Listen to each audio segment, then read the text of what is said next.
Bismillahirrahmanirrahim. Assalamualaikum warahmatullahi wabarakatuh. Selamat siang Bapak Ibu semuanya. Salam sehat. Salam kita sehat semuanya. Yang terhormat Pak Rian selaku narasumber ataupun mentor dari kita semuanya, Bapak Ibu semuanya, calon kepala sekolah SD maupun SMP di Kabupaten Purbalingga tahun 2021. Ini merupakan hari yang mungkin ditunggu-tunggu ya, untuk 1 bulan ini ya, sing tunggu-tunggu. Baik Bapak Ibu, untuk hari ini saya berikan waktu pertama untuk mempresentasikan ya dengan hasil kegiatan RPK maupun PK maupun kajian manajerial di SMP 2 Bojongsari maupun di SMP 1 Bojongsari. Adapun judulnya itu ada peningkatan kompetensi guru dalam pembuatan video pembelajaran melalui kegiatan IHT ya. Jadi di sekolah kami itu mengadakan RPK-nya tentang pembuatan video pembelajaran. Adapun tujuan dari kegiatan RPK ini yaitu untuk meningkatkan kompetensi guru di SMP Negeri 2 Bojongsari dalam pembuatan video pembelajaran. Hal ini dikarenakan memang di SMP kami di awal-awal masa pandemi, Bapak Ibu guru belum mampu membuat sendiri media pembelajaran dalam bentuk PowerPoint kemudian di-convert menjadi video pembelajaran. Sehingga dalam RPK ini saya berinisiatif dengan dukungan Bapak Ibu yang lain itu membuat IHT tentang pembuatan video pembelajaran berbasis Camtasia dengan teknik rekam layar maupun dengan teknik foto langsung.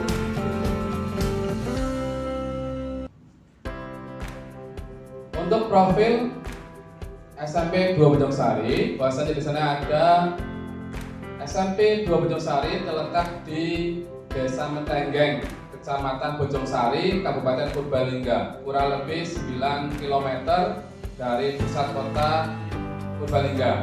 Kemudian visi yang ada di SMP 2 Bojongsari yaitu terwujudnya warga sekolah yang berakhlak mulia, berprestasi, terampil, dan peduli lingkungan. Visi ini merupakan visi yang terbaru karena ada beberapa visi dulu sebelum saya datang maupun setelah saya datang di SMP 2 Bojongsari ini. Ini adalah visi yang terbaru karena ingin menyongsong ikut di kegiatan Adiwiyata, jadi ada tambahan yang peduli lingkungan seperti itu. Kemudian di capaian 8 standar Bapak Ibu, di SKL itu ada 5,5 berdasarkan rapat tahun 2020, kemudian standar isinya 5,84, standar prosesnya 60, kemudian standar penilaian 6,03, kemudian standar tekniknya sudah lumayan tinggi 6,63, standar sarpras 5,07 karena memang di tempat kami sarprasnya memang masih banyak yang kurang. Kemudian standar pengelolaan sudah cukup baik 6,5, sedangkan standar pembiayaan ada 6,53. Itu di SMP 2 Bojongsari. Adapun profil di sekolah magang 2 yaitu SMP 1 Bojongsari, ini terletak di pusat Kecamatan Bojongsari yaitu di Desa Bojongsari, Kecamatan Bojongsari, Kabupaten Purbalingga. Visi dari SMP 1 Bojongsari yaitu terwujudnya sekolah yang unggul dalam prestasi, mulia dalam budi pekerti, cerdas dalam berliterasi dan wawasan lingkungan. Adapun capaian 8 standar yang ada di sana yaitu yang pertama untuk standar SKL ada 6,98, standar isinya 6,27, standar prosesnya 6,92, standar penilaiannya 6,48, standar tekniknya 4,40 dan standar sarpas 4,33, standar pengelolaannya 6,33 dan standar pembiayaannya 6,2. Adapun langkah-langkah dalam kegiatan RPK di siklus 1 itu, yang pertama ada langkah bersama yaitu persiapan. Kami membuat yang pertama itu koordinasi dengan kepala sekolah dulu setelah mendapatkan surat tugas dari ke dinas. Kemudian dari koordinasi dengan kepala sekolah kita melaksanakan penunjukan beberapa tim panitia yang ada di sekolah. Dari tim itu kami melakukan rapat panitia, kemudian menentukan jadwal pelaksanaan IHT baik siklus 1 maupun siklus 2. Dari sana kemudian bersama sekretaris panitia membuat beberapa hal yang perlu dibutuhkan, yaitu proposal, surat undangan, dan lain-lain. Dari persiapan ini kita siapkan sebelum pelaksanaan IHT yang pertama. Langkah yang kedua yaitu pelaksanaan. Siklus 1 di IHT yang pertama ini adalah di tanggal 29 Mei 2021. Di sana kita melaksanakan IHT selama 1 hari penuh dari jam 8 sampai jam 2. Dilaksanakan di ruang keterampilan SMP Gunung Sari dengan narasumber Bapak Triyono Budi Santoso, merupakan guru TIK dari SMP Negeri 1 Kejobong, yang mana dia adalah ahli dalam pembuatan video pembelajaran.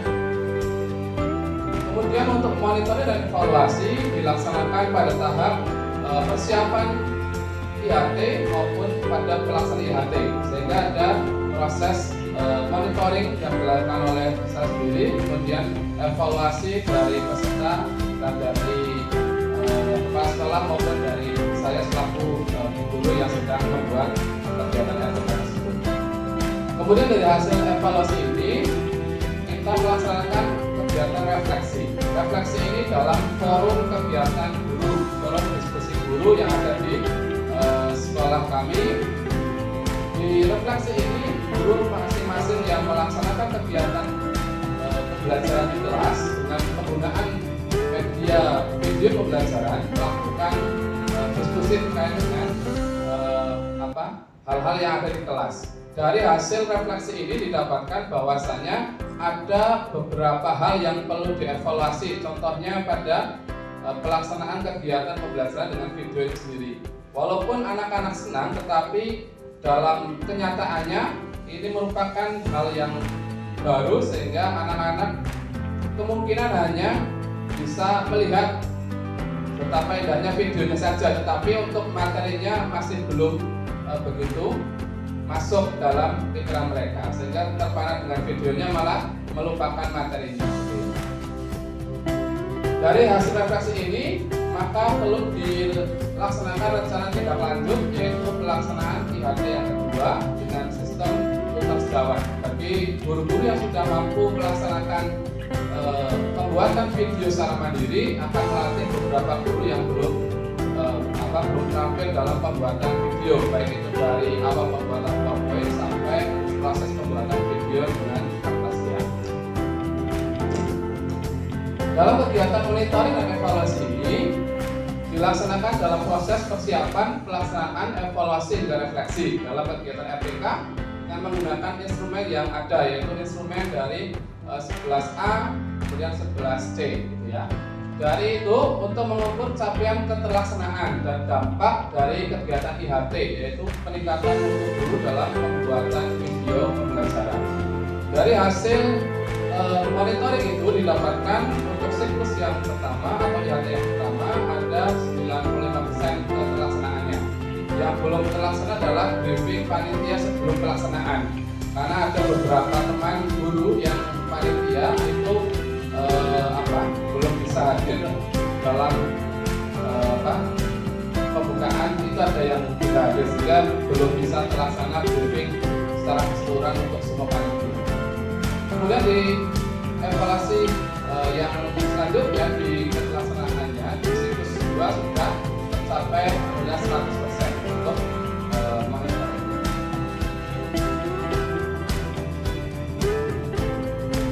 Adapun data hasil dari siklus 1 ini diperoleh dari lembar instrumen keterlaksanaan kegiatan, kemudian lembar instrumen evaluasi hasil.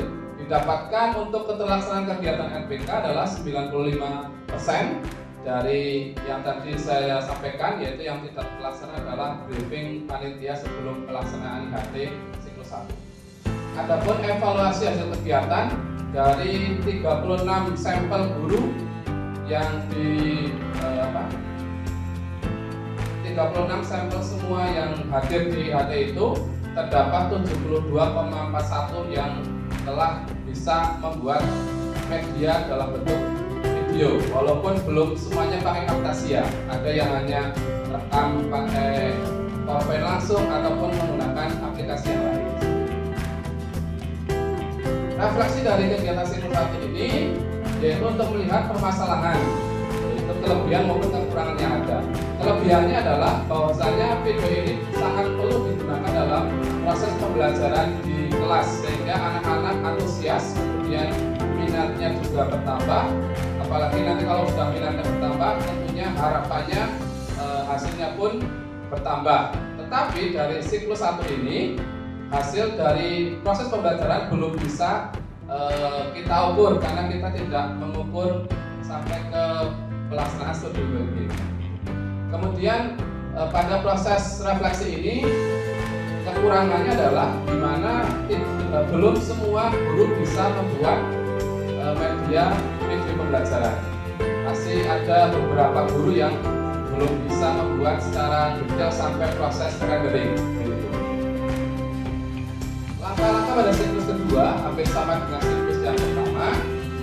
Untuk persiapan, karena di siklus 2 ini tidak ada pembuatan panitia dan lain, kita hanya membuat surat undangan untuk pelaksanaan IHT yang kedua, kemudian koordinasi lanjutan dengan panitia yang ada, kemudian lagi ada beberapa hal menyiapkan beberapa untuk pelaksanaan IHT siklus yang kedua.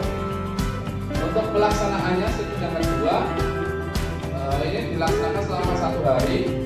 Untuk jamnya adalah jam 8 sampai jam 2 sama, kemudian sistemnya yang berbeda. Kalau yang pertama menggunakan tutor dari narasumber langsung yaitu Pak Triyono, di siklus yang kedua ini menggunakan sistem tutor sejawat. Ada 5 guru yang kami perbantukan termasuk saya untuk pendampingan guru-guru yang memang belum bisa sama sekali untuk proses pembuatan video dari PowerPoint. Sehingga dari 5 guru pendampingan itu alhamdulillah sebagian besar sudah bisa, walaupun yang sepuh-sepuh belum bisa Pak, belum yang 50 tahun ke atas itu memang mungkin belum bisa atau belum memang tidak sama sekali tidak menguasai terkait dengan PowerPoint pun juga bermasalah seperti itu. Sehingga ada beberapa guru yang memang belum bisa membuat video pembelajaran ini. Kemudian monitoring dan evaluasi ini sama juga.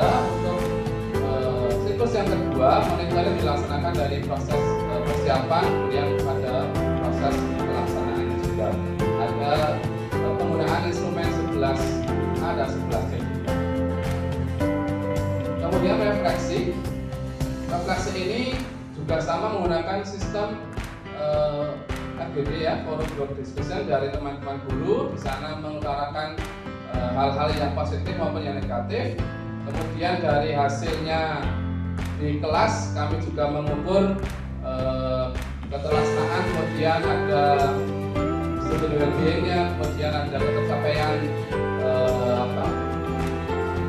keberhasilan dari pelaksanaan IHT ini, dari konsep minat, kemudian ada antusiasme, dan proses yang satunya adalah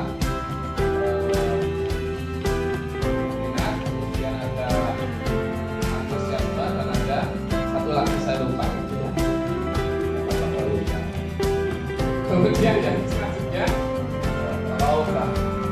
ya satunya lupa ya. Kemudian dari hasil data siklus kedua ya, dari instrumen yang didapatkan ini berasal dari instrumen monitoring, pelaksanaan, kemudian evaluasi, kemudian peningkatan kualitas didik, dan instrumen studi. Didapatkan untuk pelaksanaan kegiatan sudah mencapai 100%.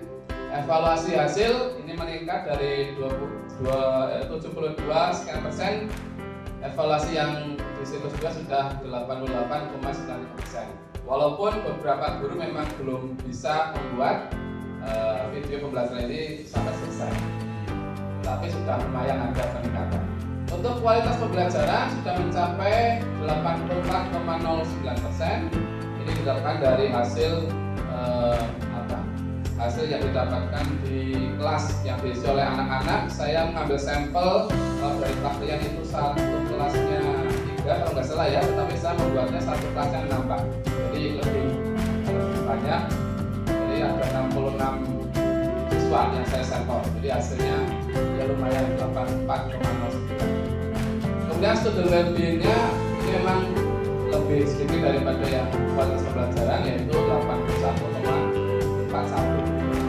Kemungkinan besar karena ada beberapa anak yang belum bisa membedakan antara kalimat positif dan kalimat negatif. Jadi kadang-kala ada yang harusnya negatif itu nilainya 1 itu yang paling bagus, itu nilainya kebanyakan 34 seperti itu.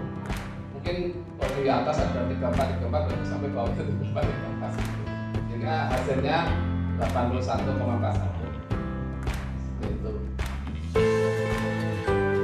Untuk kajian manajerial di persiapan ini yaitu ada sosialisasi program, ini bersamaan dengan proses sosialisasi dengan sosialisasi kegiatan MPK yang ada di awal sebelum pelaksanaan IHT, kemudian pengumpulan bukti-bukti yang ada di sekolah, baik di sekolah magang 1 maupun sekolah magang 2, kemudian proses panduan wawancara, membuat panduan wawancara yang disampaikan kepada kepala sekolah, baik itu mentor 1 maupun mentor 2 dan beberapa guru yang ditugaskan oleh kepala sekolah tersebut, menyusun lembar observasi yang ada di sekolah, kemudian penentuan sasaran dokumen apa saja yang nanti bisa diambil itu juga perlu disiapkan.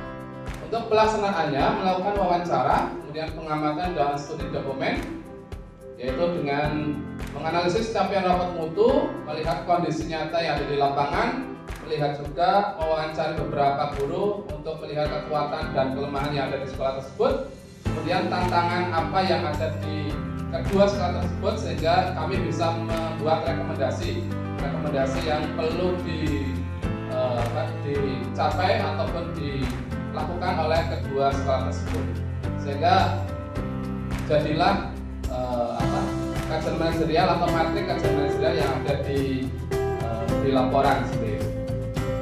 Hasilnya secara garis besar capaian 8 standarnya itu sudah baik. Mungkin kalau dari sekolah ada yang masih standar 3 itu, tapi dalam kenyataannya itu lebih dari itu, sehingga kadang-kala rapat mutu itu tidak membuat yang sebenarnya ada di sekolah. Secara wawancara sudah baik, tapi di rapat mutunya masih standar.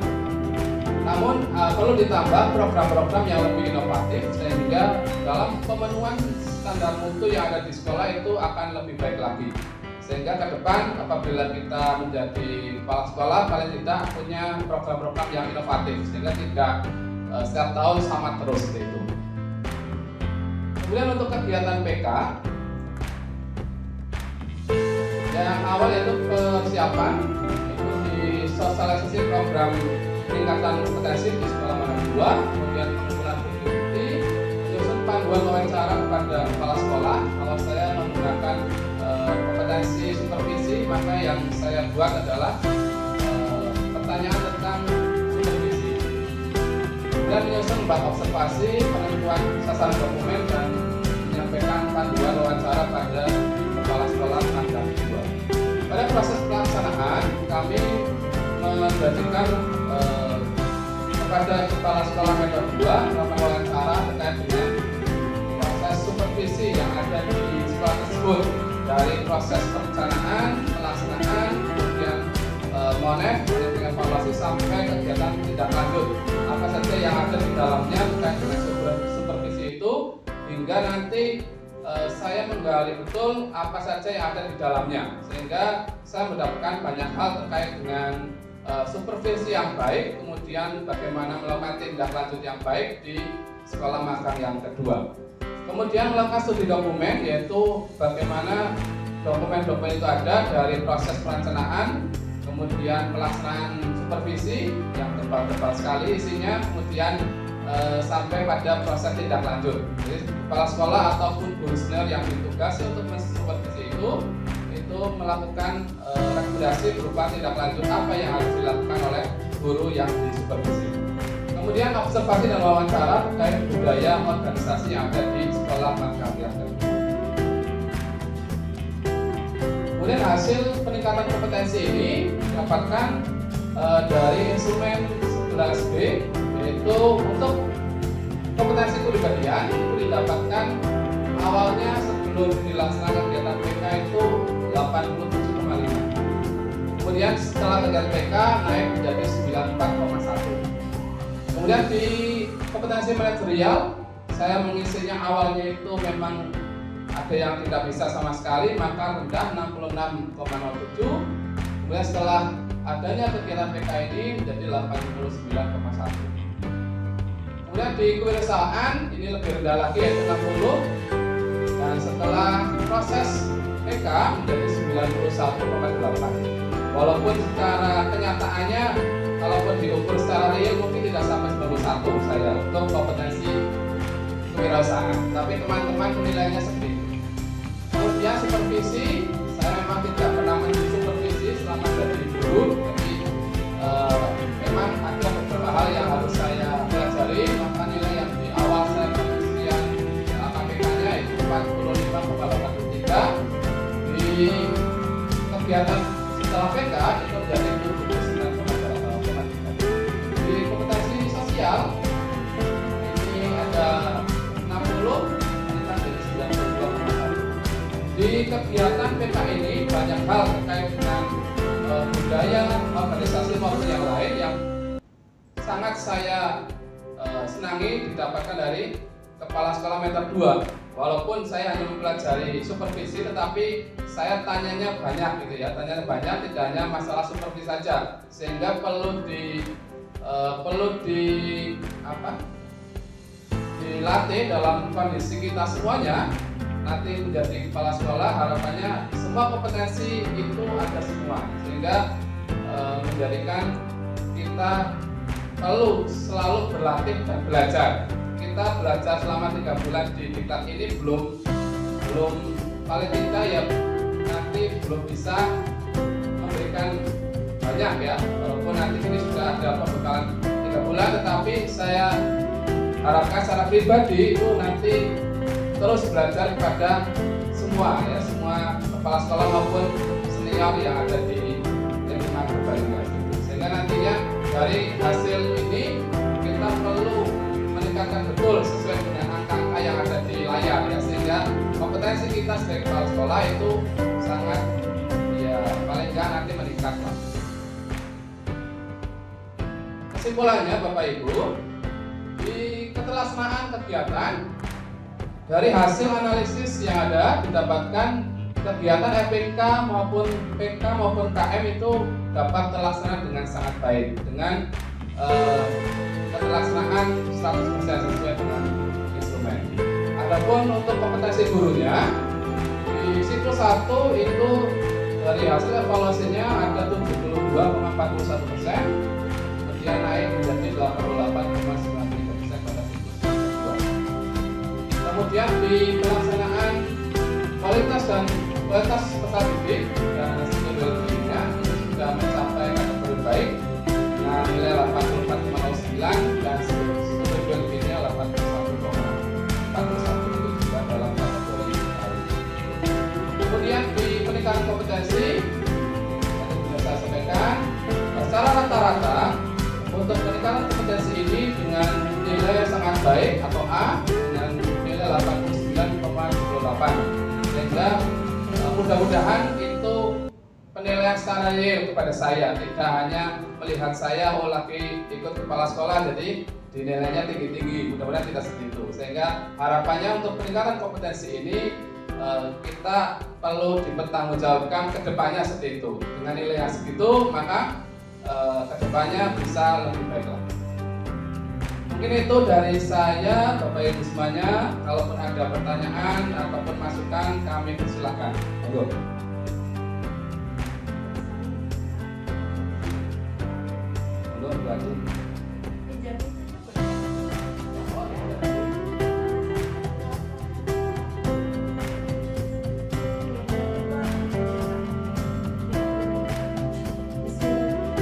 Assalamualaikum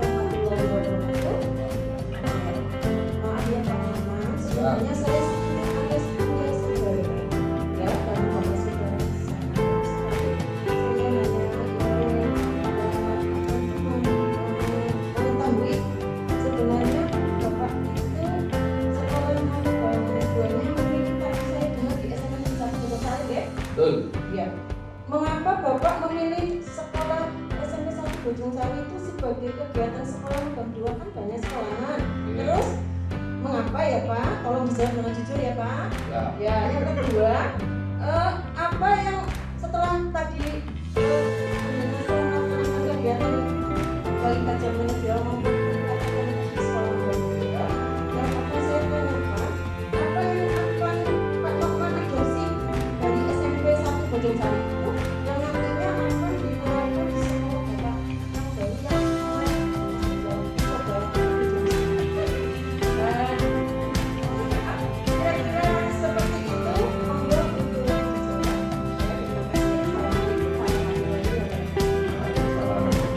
Terima kasih Bu Adi. Ya, pertanyaan yang pertama, mengapa saya memilih SMP Negeri 1 Bojong Sari? Alasan yang sejujurnya adalah karena dekat Bu. Jadi saya hanya 15 menit ke SMP 1 Bojong Sari. Jadi kalaupun kira-kira sekolah dulu, kemudian baru ke sekolah negeri 2 itu lebih dekat dan nyaman itu. Kemudian alasan yang selanjutnya, sekolah itu merupakan ya sekolah yang paling bagus di Kecamatan Bojong Sari menurut saya. Sehingga dari hasil yang saya temui pun di lapangan itu juga sama baiknya. Walaupun agak sedikit yang mungkin kurang, tetapi itu ya hanya sedikit lah. Tetapi untuk yang lainnya insya Allah sudah bagus.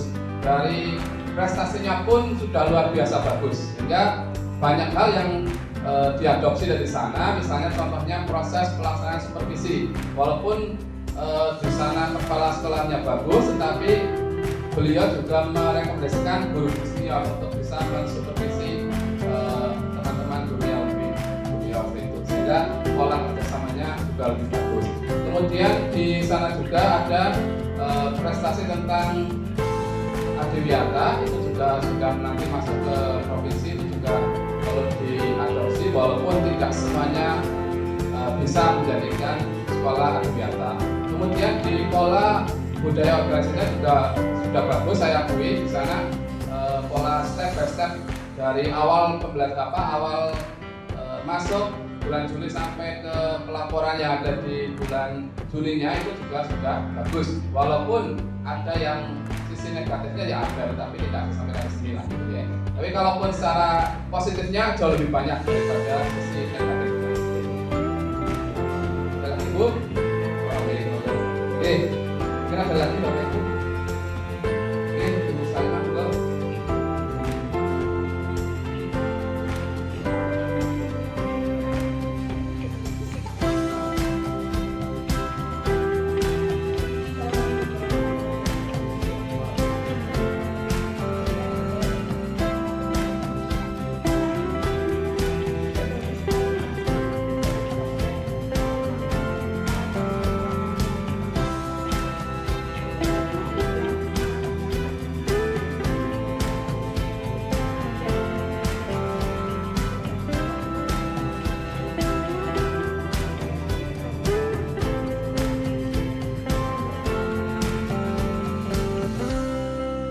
Pengalaman yang menarik bagi saya adalah mengajari ilmu baru pada teman-teman guru itu memang tidak mudah Bu, gitu.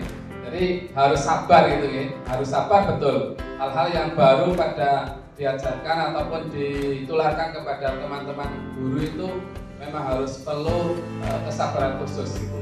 Karena kita juga mau mengajari secara detail kadang-kala Riko kemudian dibuatkan juga ya ini namanya workshop juga enak juga sih. Jadi itu harus pelan-pelan untuk bisa menularkan ilmu yang baru pada teman-teman guru. Tidak hanya pembuatan video saja, untuk hal-hal yang lain juga sama. Menularkan hal-hal baik pada teman-teman guru itu jauh harus punya kesabaran. Mungkin nanti Bapak Ibu merasakan lah kalau jadi kepala sekolah ke depan menularkan hal-hal baik itu mesti harus sabar banget itu yang paling menarik bagi saya. Kemudian yang selanjutnya mungkin di belakang IHT ini saya merefreshnya dengan kegiatan cerita sama post test. Jadi mereka seru-seruan menjawab soal sehingga walaupun yang sepuh juga ikut ya tapi di sana itu untuk merefresh saja bagaimana pengetahuan awal mereka terhadap pembuatan video, pembuatan PowerPoint dan lain sebagainya, sehingga saya tahu ini berarti apa yang ini sudah paham, apa yang ini belum, ya nanti hasil